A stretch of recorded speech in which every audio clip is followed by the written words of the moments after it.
Hello and welcome to Conversations.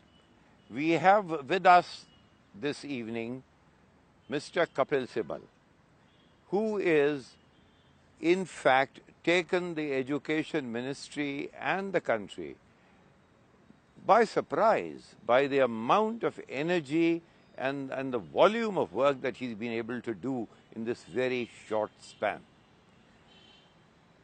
I am going to turn to him, to you, Kapil, to educate me.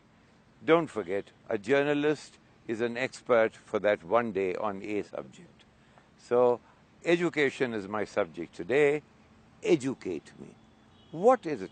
I mean, these number of legislations that you are bringing in.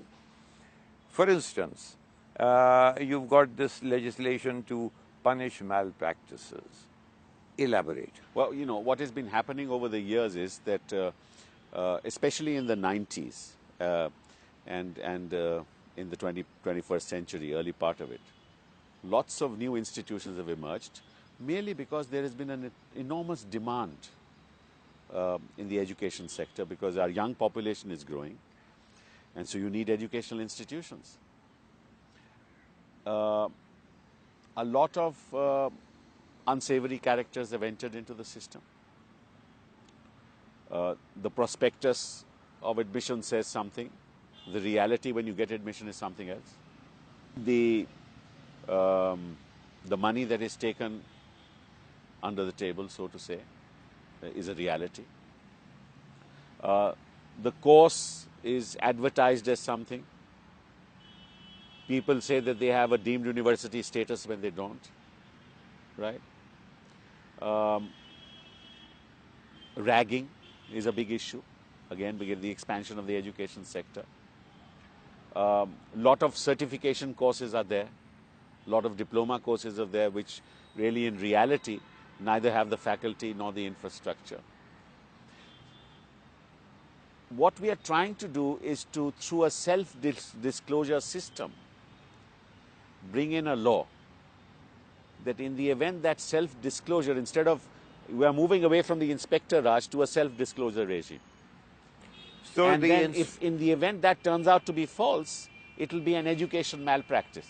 Otherwise, it's impossible to prosecute anybody. So in other words, you are going to go to some kind of an inspector, Raj. Not at all.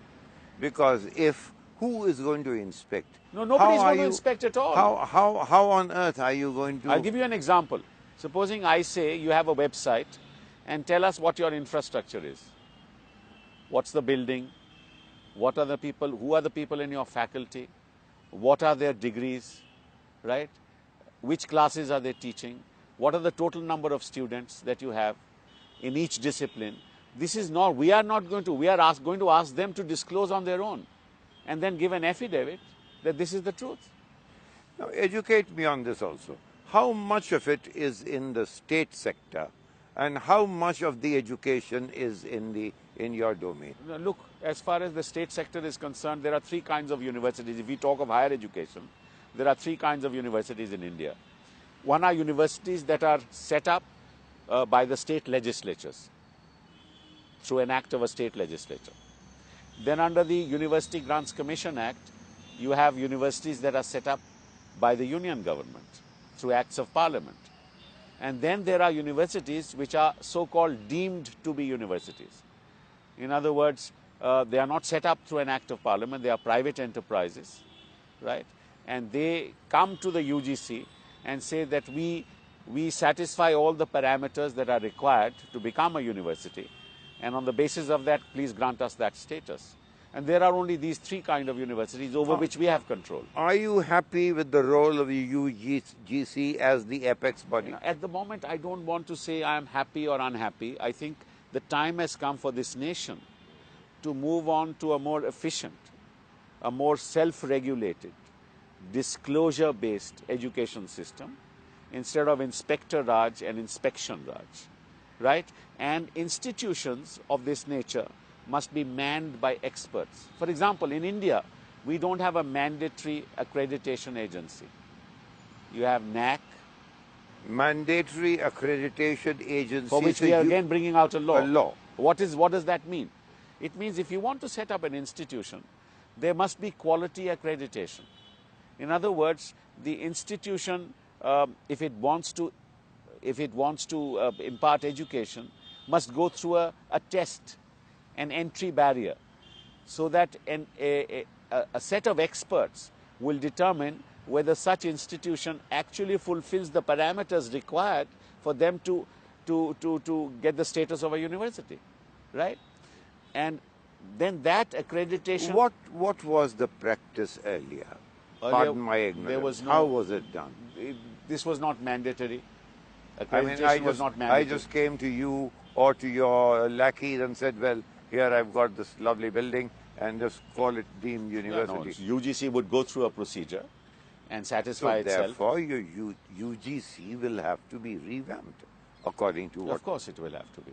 What is we are wanting to do is to set up a higher education council or an authority or a commission or whatever you may call it, which will set the policy guidelines. Are you talking? This is the National Commission for Education. Is that? Well, not a national commission, but a higher education authority. The National Commission? We have not named it yet, but it'll be a authority or a council which will deal with higher education, consisting of 5 to 7 members, right, who will be experts and of international quality, who will set out parameters and guidelines as to where our education should go, both in the field of engineering, in the field of medicine. Medicine, well, will have a separate council actually, but covering the education sector, right?